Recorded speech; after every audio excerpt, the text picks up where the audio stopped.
My name is Marcos, and I'm joined by my good friend and co-host Aaron. Thanks for joining us at Case in Point, the watch podcast absolutely no one asked for, but maybe you were looking for it anyway. We're two dads, lifelong friends, and casual watch obsessives who believe there's beauty in the well-made and well-worn.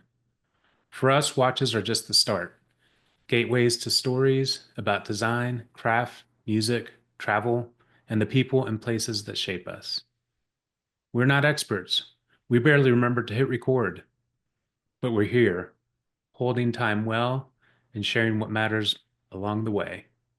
Welcome to Case in Point.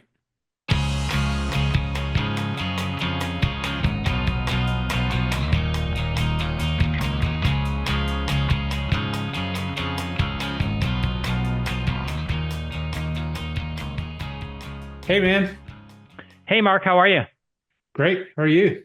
Good. It's great to hear from you. Great to see you on the screen. It's been a busy week since we talked last.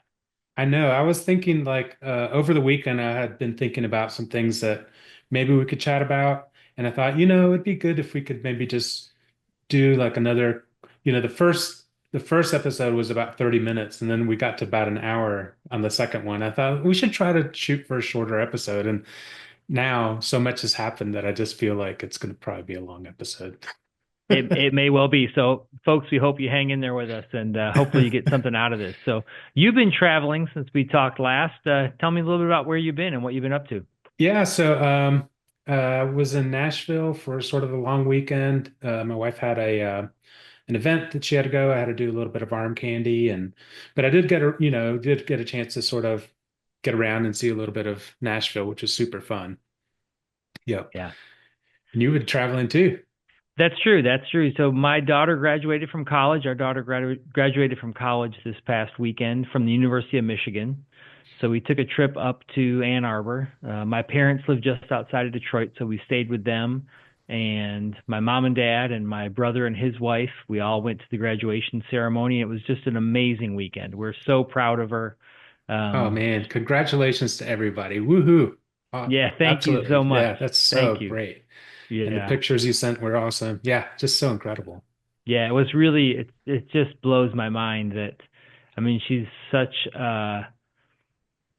I'm just so proud. She Yeah. is such a successful adult who's living a great life and making all the right decisions. I'm just so proud of her, and it's amazing to think that it's all gone by so fast. And here she is, a college graduate, heading into Yeah. graduate school in the fall, and so proud of her. Man, well, congratulations. That's so awesome. Thank you. Yeah. You look so proud in those pictures too. It's just so Ah, great. thanks. It was a special day. So good. Yeah. Um, yeah, and part of the trip was the joy of giving her watch box, which we spoke Yeah. about maybe the first two episodes. Yeah. Um, and safe to say, she loved the box. She was moved by the gift. Um, Opening it up and putting that Seiko on her wrist um, was a special moment, and I think more than anything, she loves having that box that I Yeah, was that able you to make made. for her. Yeah. It's just incredible gift. It was so beautiful. And of course, for the last 2 weeks, I've been so worried about like, is she going to hear the podcast? Spill the beans. So, yeah, Yeah, great she relief. that's right. Yeah, she hadn't heard an episode. She was really excited to hear about the podcast, and she has listened to the first two episodes now, and she thinks it's pretty wild. She can't quite wrap her mind around it, I think, to hear our voices that she has heard so many times um, over the car speakers or her headphones or wherever she's listening. It's pretty trippy for her, I think. Yeah, I But think that's the case for my kids too, for sure. yeah, yeah, she loved it though. She's proud of us for taking the step. Yeah. Gosh. And so she didn't know about the watch. So was she excited about that? She was very excited about that. Although it's funny, she knows me well enough, and that I didn't give her the watch box on her graduation day because it was a crazy day getting in and out of the big stadium. We went Yeah. to lunch all as a family. But then the next day she came to my parents' house and we spent the day together there just sort of hanging out And so that's where we gave her gifts.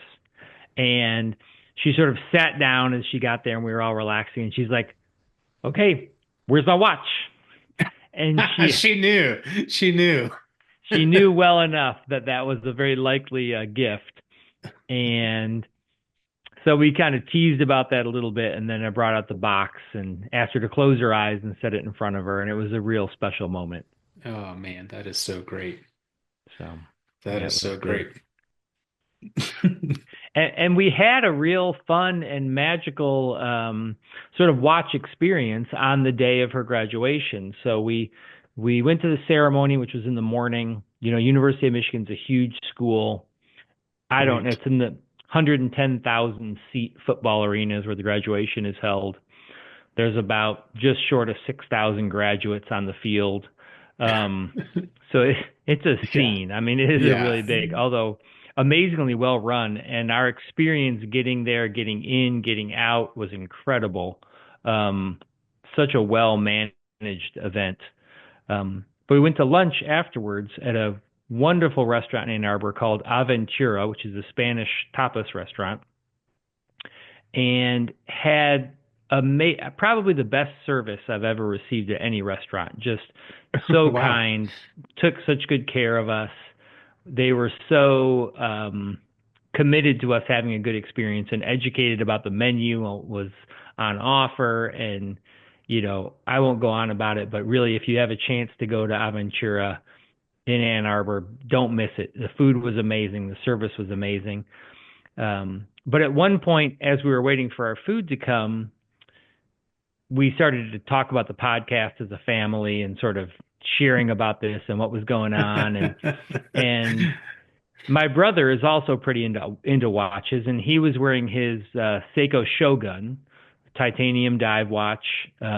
Great watch, and he Cool. took it off and handed it to Anya, who looked at it, and we were looking at it at the table. And then all of a sudden, out of nowhere, here's the chef of the restaurant who's very into watches. Oh, cool. And so his name is Chef Raul. Uh, Oh, wait. did Oh it? my gosh. I Yep. just read out real I just now made the connection to Instagram because Yeah. that one of that name's okay. I'll get into that in a minute. Go on, go on. So he came over to our table, wanted to show us his. He had a beautiful Seiko speed timer, blue dial solar Seiko. Nice. Very into watches. Really wanted to see my brother's watch. So that led to an on and off as he had to run back to the kitchen and then come back out conversations throughout the meal about watches he's owned in the past, watches he aspires to own in the future, sharing stories about our watches around the table. It was just really fun and it kind of encapsulated the community that exists around watches. So here we were Yeah. for a completely separate reason. I don't think it stole any of the thunder from the graduation celebration. It just added Yeah. to it Yeah. with some excitement. But yeah, it was really just sort of out of the blue, unexpected, and a whole bunch of fun. Yeah. I love that so much because it does sort of capture, obviously they're just sort of trinkets and mementos and can be used to sort of mark a moment in time or mark a celebration, but also just encapsulate, these stories that go along with them. And that's such a great, a great connection to have with him. So yeah, I'm sort of trying to build up our Instagram account, and I noticed that name came through, and it had chef, and I was like, "What? Who's the?" Because other conversations are, pretty obvious. I know who they are and why they're following us, but that came out of nowhere. So now I get the connection. Yeah, That's so yeah, he was a awesome. ton. He was a ton of fun. He was great. Um, and again, he's real serious about it. You know, he does his research. He's got things that he's got his eye on, things that he's owned in the past, and is sad today about having had to let go as through his career as a chef. You know, purchases that were made when he had money, things that had to be sold when he didn't, um, and kind of a winding path that I think we can all relate to as watch enthusiasts who've gotten fixated by these objects. So it was a lot of fun. That is so cool. That So is so cool. It's funny, I had a chef in Nashville just pass by and he was busy and he just passed by and he said, "Hey, nice watch." So he was walking by, but he was definitely the chef of this little place where I was at. But yeah, Nashville was super fun. It's been a long time since I was there. So yeah, I did a little bit of music stuff here and there. Like I said, I didn't have tons of time, but I did make a point of sort of hitting a few food related things and a few music related things, and then also got to see Hatch, the shoot, missed their name now. Hatch, the poster design folks who've Yeah. been there and have such a rich history with the Grand Ole Opry and of course Ryman Auditorium. And yeah, it was just as a designer, it's just so great to sort of pay a visit to this great institution of design and poster making. And yeah, it was so cool. Yeah, we should put some of those photos you took in the show notes for this. Um, yeah, they're beautiful. I bet that was an incredible space to be in. It So much history. it was so cool. Yeah, tons of history and yeah, definitely put some links in the show notes. More stuff about travel.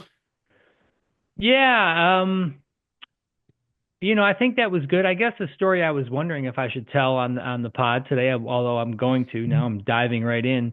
Um, when Chef Raoul was there at the table, looking at the watches, I was like, "Hey, there's a special watch here at the table." And this is a story I know, Mark, you've heard before. But my dad, who's 90 years old, Oh yeah. wears has worn the same watch every day since 1964. It's a Meyer Lifetime VIP Aquamatic.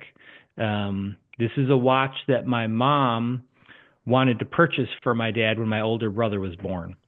Um, and it's a big part of, I think, why it's a contributing factor anyway to why I love watches so much, because that watch was worn by my dad every day, still is. When he would get home from work at the end of the day, he would take it off his wrist, his little silver pocket knife out of his pocket, and sit it right there on the counter. I mean, I can see just the exact spot. It's probably slightly worn in that part of the counter from where he would set those Right. two objects down. Um, and, like Anya identifies with that tag that I wore so much when she was young, that is certainly a watch that I just associate with my father so much. And it's been such a treasure. And there's a lot. That's a great story in and of itself. But when my mother wanted to buy that watch for my dad in 1964, she was unable to open a layaway account at the jewelry store as a woman. Oh my Um, God. and so she was told she would have to come back with a male to sign the account on her behalf and set it up. And so my uncle Jerry went with her and established this line of credit, so that she could make payments on layaway, in time to have this watch to give to my father when my brother was born. And so a weird snapshot of time, but certainly a very treasured object and something that she felt was important. And, she was trying to remember this weekend, like, why did she think a watch was the right thing? And I think those of us as enthusiasts know why it's the right thing. Exactly. Um, but it really has served a special role in our family, as he's had it on his wrist for 60 years at this point. Wow. Yeah. I mean, that's such a weird, you're right. That is a weird snap in time. I mean, I think so much has changed to the point where, I have to get permission from my wife to get a watch. So yeah, it's just that's just wow. But yeah, what a great watch. And I'm sure there's some good pictures and we'll put those on the show notes too, but that's gonna be so cool. What a Yeah. great watch. Yep. It's so funny because I do obsess a little bit about because maybe you and I are so far removed from this, but like I do obsess a lot about one watch collections, for lack of a better way of putting it, because that's, is a one watch a collection? Like that's such a weird phrase anyway, but I do obsess a lot about that. And I think part of it is knowing that it's just nothing, we're way past that now. It's not something I'll ever be, but I do obsess a lot about it. Yeah. And how cool that that's just the watch that he just wears every day. Yeah. Yeah. I think that, what draws me at least, and I think you to a certain degree, and probably a lot of other people, they do become um, real sort of talismans. They become imbued with meaning as we wear these things. And it is, I've heard someone else, and I can't remember where I heard this or who was wise enough to say it, but these become uh, wonderful objects that we can take with us everywhere. So you might buy something that's in your house. You could buy a piece of art and hang it on your wall. You could buy any number of things, and they could be very precious to you. But there are very few things that can travel with you to these special events that are on your wrist when a Yeah. child is born, or a graduation is celebrated, or you're at a wedding. And I think for my dad, no watch could touch what that watch had as a celebration of the birth of his first son. Yeah. And so I just think in his mind, why would he ever get another watch? Right. What could come close to this object? And I will fully admit he's a less consumer driven person than I am, which is not good for him, bad for me. Yeah. But I don't think that the concept ever crossed his mind. Here he had been given this wonderful thing by his wife, who he loves, in celebration of his son being born. Like, that, you can't beat that with anything. No. No. And, and who That's knows? so cool. Maybe we'll find our way to the one watch lifestyle. Who knows? I doubt it. Yeah, and I'm not counting on it for Yeah. sure. So So speaking of cool. watches, we sort of skipped, although I don't know that we have a set rhythm yet, but you have a watch on your wrist you want to talk about? Oh, so I'm wearing the aforementioned the Oris Skin Diver 65 for Hodinkee that you brought up in the last episode. So yeah, that's kind of what I've been wearing the last few days. And yeah, it's such a great to your, it's funny that we are blessed with too many watches, but you bringing it up made me want to wear it again. It's like, oh yeah, that thing is graceful. It He's is. right. So It is yeah. such a beautiful watch. Is it on the bracelet, or do you have it on a strap today? Yeah, I have it on the bracelet, the original bracelet. It's so thin. It's such a thin bracelet. I just love it. And the thing about it is this one watch more than anything else that I own works so well with no matter what I'm wearing, or works so well with no matter what strap I put on it. I mean, it works with every single one that I have. But I wear it on this bracelet most of the time just because I love it so much. Yeah, it is a great bracelet. And so, yeah, anyone out there who's listening, who's thinking about an Oris, well, and I feel like Oris makes a ton of great watches. If you're looking for a 40 millimeter dive watch, these Hodinkee limited edition watches don't come up on the market very often. But if you can find one, I think you'll be thrilled with it. It's an amazing watch. Yeah. And I don't know that there's a better word than, the grace of it. And you said that in the last episode, and I was like, yeah, that's kind of a perfect description of this watch. It has some beauty and elegance to it, but it's most definitely a tool-tastic watch too. Yeah, I love it. Yeah. How about you? So I'm wearing the VPC, the Type 37 HW. So this is a micro brand out of the Netherlands. This is a brand started by Thomas Van Straten, who's a writer for Fratello. If you're listening to this and you haven't followed along with that, sort of wonder how you must be one of our family members. Yeah. But Thomas wrote an amazing series of 15 or 16 articles documenting the process of designing this watch and moving it through production. It's a great watch. It's 120 meters water resistant, so it doesn't meet my ridiculous standard from the last episode. 20 meters of extra water resistance, but it's a hand wound caliber. Salida SW200.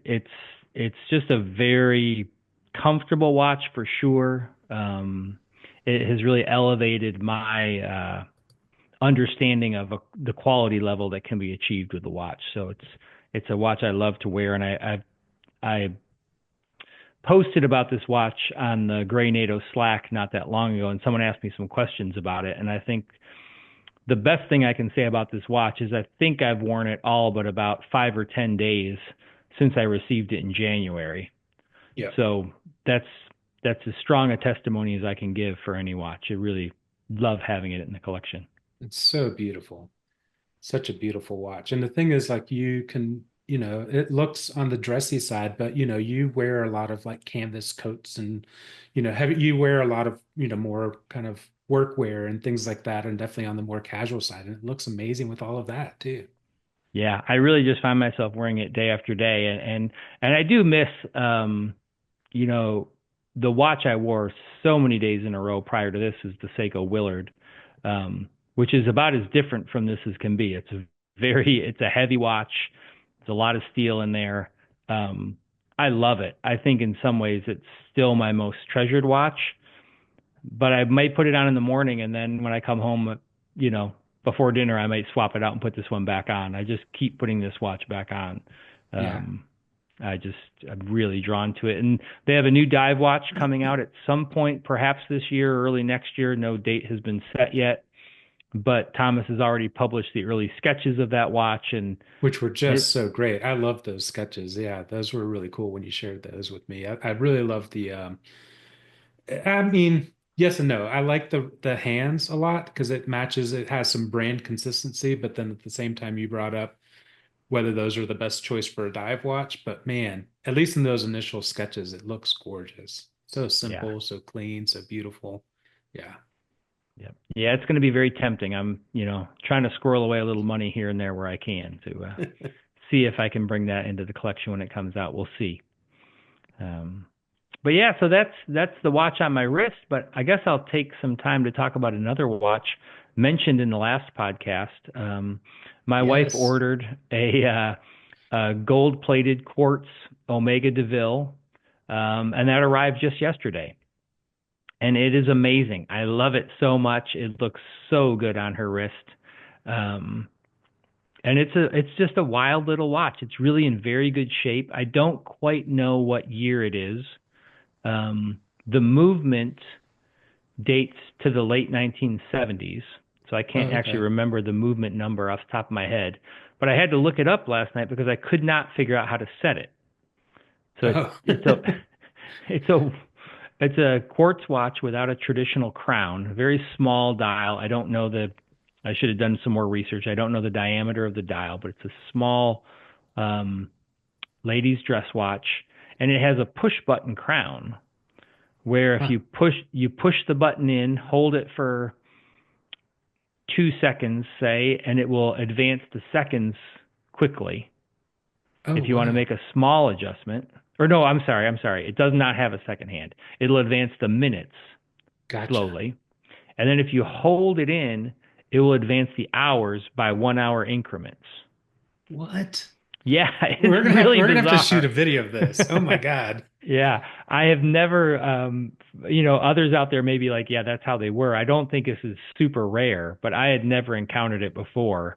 And I was really Yeah. flummoxed when I got it. I was like, I do not know how to set this What do you watch. do with this And thing? how do you get this crown to come out? Well, it doesn't come out. It's just a little push button.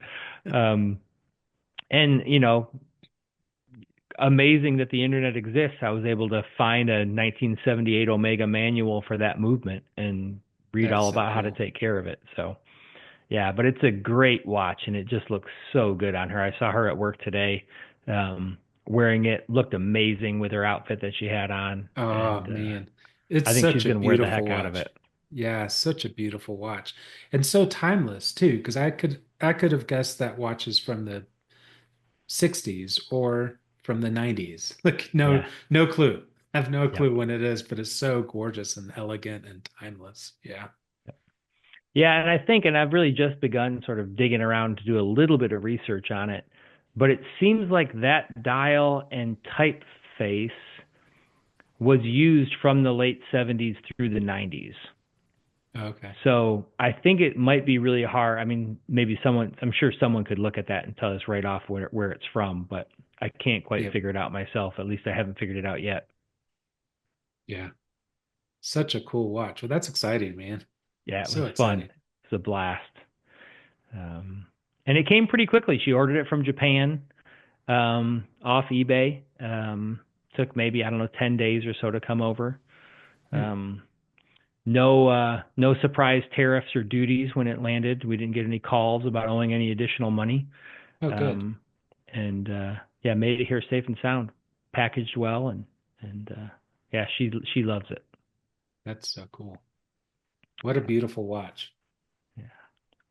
Yeah. Well, do you have a watch? Do you have a tab open on your computer? Do you have a watch that's been on your mind since we talked last? You've had a lot of other things on your mind. We've been rushing around, both of us. Yeah.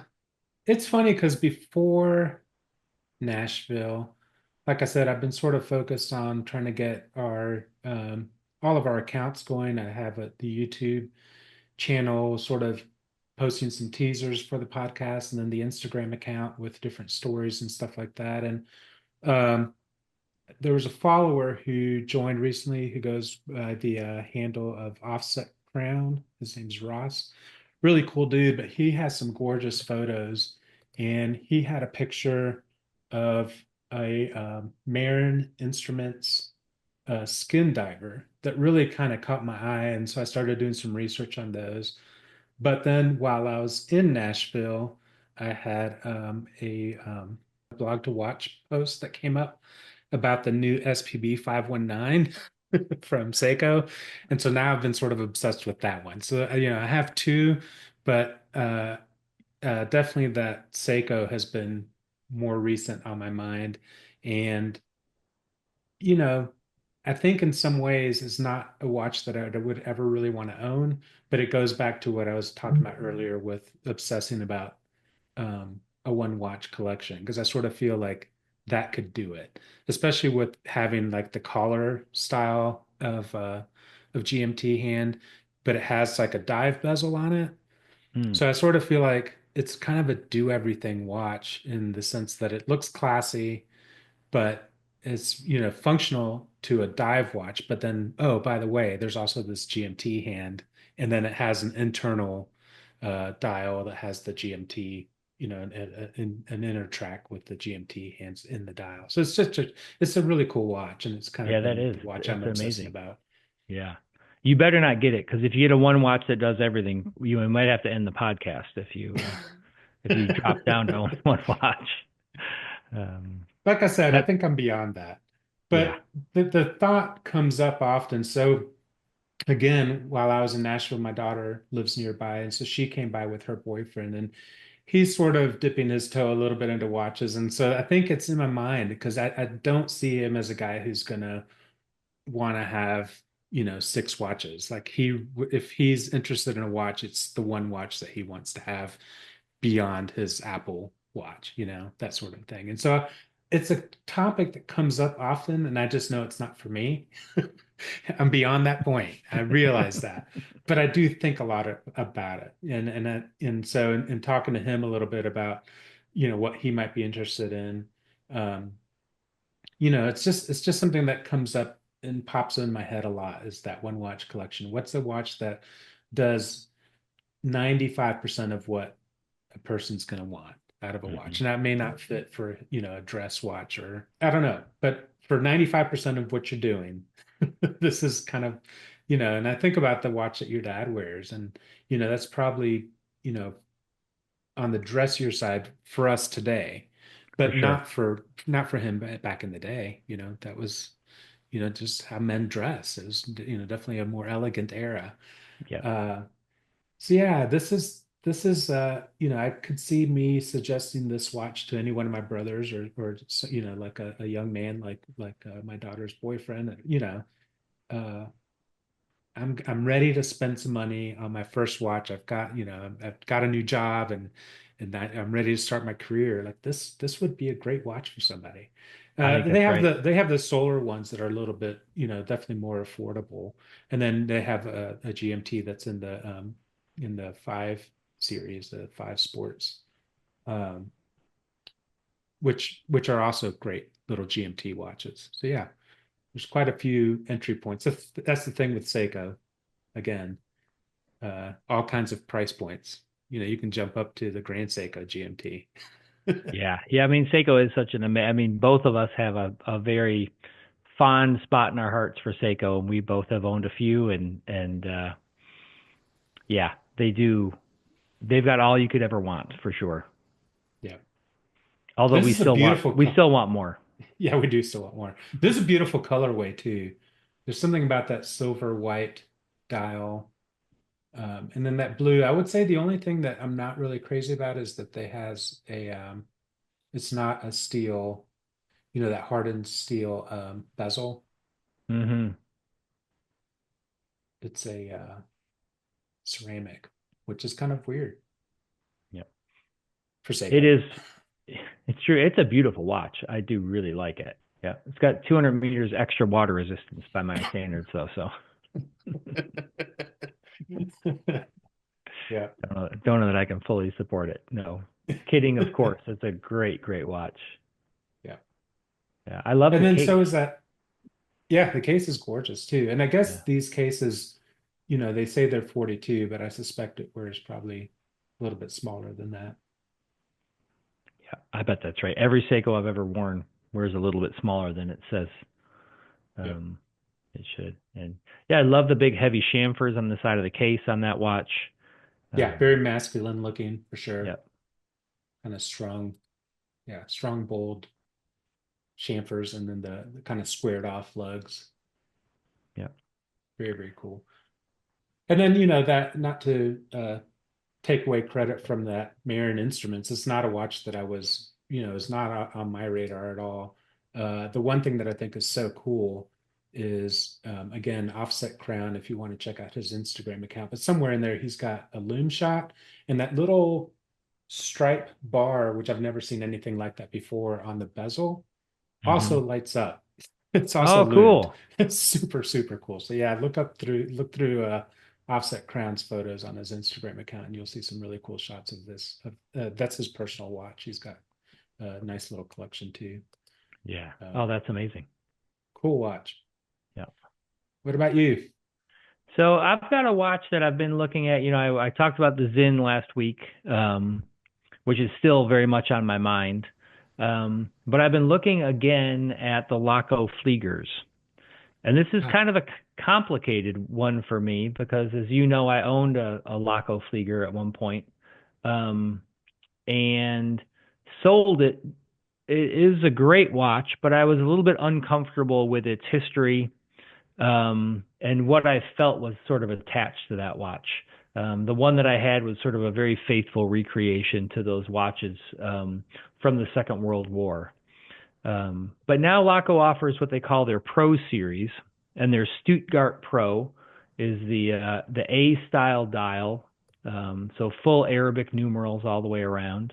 Um, and the Pro series comes with sort of the ability to very completely configure the watch. I guess there are 14,000 combinations from which you can order. Um, what? some changes to the dial, the movement grade, date wheel, no date wheel, what color the date wheel is. Um, and there are some things about this watch as a more modernized Flieger that I think I feel pretty comfortable with. And let me just say right off the bat, the fact that there are some things about this watch's history that make me uncomfortable is no judgment on anybody else who loves the watch. Right. Yeah. And I loved that watch. It was a great quality watch for the price point for sure. It felt amazing to wind that watch. The one I had was hand winding. Um, just such a great product. And I do love the utility of the Flieger style. It is by far, I think, the easiest to read. The sword hands are beautiful, yet sort of unmistakable between the hour and the minute hand. Yep. Just extremely functional piece, which is why it was such a great pilot's watch during the war era. But the Flieger Pro customizer is, I mean, I have spent a lot of time looking at different Oh options and my gosh. shuffling different This things. is like your personal video game. Yeah, it really is. It really is.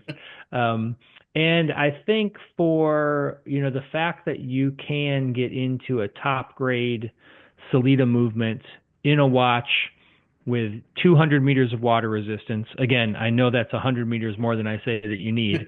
Um, with a screw down crown, customized to your liking for just over $1,000. Um, it offers, again, that's a lot of money, but this offers a lot of value for what you get, I think. And my experience with Laco, the overall quality is absolutely exceptional. So yeah, I'm spending more time than I should clicking through the Configurating. configurator. Yeah. Yeah. Um, I love anything like that. I remember doing that with tennis shoes and stuff. Anytime you can sort of customize stuff, I just like sit there and it's like, man, I have spent an hour customizing these shoes that I'm not going to buy. So what what size would you start off with? so I think for me, this you have the option of a 37 millimeter, a 40 millimeter, and a 43 millimeter. I think 37 millimeters is the right size for me. Yeah. Um, Although I can wear a 40, the one I had before was 42 millimeters, which was big, but this is a watch that's sort of meant to be big. So That's a good 30, point because as a pilot's watch, they were sort of they had to be a fairly large dial to be legible, right? I guess that's kind of the history of it. that's right. That's right. These were watches that were made to be strapped on over your jacket sleeve. Yeah. So, It's like a continuation of your instrument that's cluster, right. right? That's right. Exactly right. Um, but yeah, for me today, it's that 37 millimeter size. A nice thing about the configurator is you can order a sterile dial with no branding on it, which Oh, really that's cool. appeals to me. I'm not a big, I don't often have a sweatshirt or a t-shirt with anyone's logo on it. It's just sort of not my thing. So being able to order a sterile black dial um, is something that I really like. You get to choose between the movement grades. So the top grade movement is what appeals to me. I think I would go automatic. Um, I would skip the date display. So just that very, very clean dial with the Arabics. Of Um, course. I would go with a solid case back. So no reason to decorate the movement, but these are all choices that you have. Um, the traditional Laco watches, they do come with a sandblasted finish, which is a beautiful sort of dark gray color. Although I think I would go with the standard brushing. And one thing, again, and this is something that bothered me, but doesn't need to bother anyone else. I'm not passing any judgment. The watch that I had came with the military service number stamped on the side or engraved on the side, which is how those watches were always given when assigned in the military. You'd be given your watch before a flight or before a mission, and it would be checked back in just like the rest of your equipment when you got back. Um, Wow. that was a bridge further than I was comfortable linking it to its past. So I think I would order this watch without that sort of engraving of the military number on the side. Yeah. Um, and then one of the things I really can't figure out is if I would go ahead and order the bracelet with the watch, which is a nice um, sort of multi-link, fine link bracelet that looks pretty nice with the watch. Although I think I would always wear this on a distressed leather strap, of which Right. I already own one. So I think I might save that cost of the stainless steel bracelet upgrade and just get it on a simple strap, knowing that I have one in my watch box that I would probably put on there when it arrived. Yeah. So yeah, it's a Yeah. cool I watch. like that. Yep. That's a lot of dial. It's a huge, it seems like even on the 37 millimeter, it's such a large dial that I think that 37 is probably the sweet spot. Yeah, I think for me it's good. I That, will say, Terry thinks it's too there's just too much blank space on the dial. She doesn't love this watch from an aesthetic perspective. well, she Um, can go with type B then, the type B she dial. she could go with a Type B. Um, she would fully support me if this is the one that I wanted to get. And I do. There's something about that big open expanse in the center of the dial that I find appealing. Um, Yeah. Although I But think it's valid to question it. yeah, that 37 seems perfect, which to me, it's funny that I sort of already think 40 is going to be way too big, but you can still jump up to 43. Yeah. I mean, holy smokes. Yeah. Relatively short lug to lug. So I think even the 40 has got a 47 millimeter lug to lug. So it's going to Yeah. fit on a lot of wrists Yeah. um, and look just great. But I think for me, with a 7-inch wrist and pretty skinny, I think that's the 37 will be perfect. And wearing this VPC at 37 millimeters has kind of um, won me over to the comfort of that smaller size. Yeah. What a great crown, too. I sort of feel like I would go with the hand winding just so that you get to move that crown every day. It's true. It is nice. And I will say, so that's something I'm not. So the VPC I have on is a hand winding watch with a screw down crown, and the machining and the overall quality of this watch means I perform that function every day without a worry in the world. It just feels very, very positive. Yeah. But that was something I was nervous about with this watch, and it makes me a little bit nervous with the Laco. Am I going to create a problem by cross-threading this or gumming up those threads? Yep. And that kind of steers me towards the automatic. Plus, they don't. I think if the hand winding was thinner, I might be motivated to go with the hand winding to gain a little or lose a little bit of thickness. Yep. But it's the same case, hand winding or automatic. And so I think for that one, I would just go automatic for me personally. But you're right about the crown. It's amazing. And you'd love giving it a twist in the morning. Yep. Yep. Very cool. So, well, if we're going to try to keep these on the shorter side, I think maybe we should think about wrapping it up for today. But it's been so good to see you. Yeah, good to see you too. And we'll try to get on a regular schedule, folks, of having these published on a certain day. But in these first few weeks, we're just going to get it out there when we can get it out there, and we're going to do our best to give you an episode every week. Yep, that's the plan. Maybe not the same day every week, maybe not yet, but at least weekly. Yeah, that's a good plan. As always, great talking with you. Yeah, wonderful to see you. Wonderful to talk with you. I'm glad you're back home. I'm glad I'm back home, even though we both had amazing trips. It's good to be settled in at home, and I look forward to talking to you soon. Yep, sounds good. Take care. Yep. Bye-bye.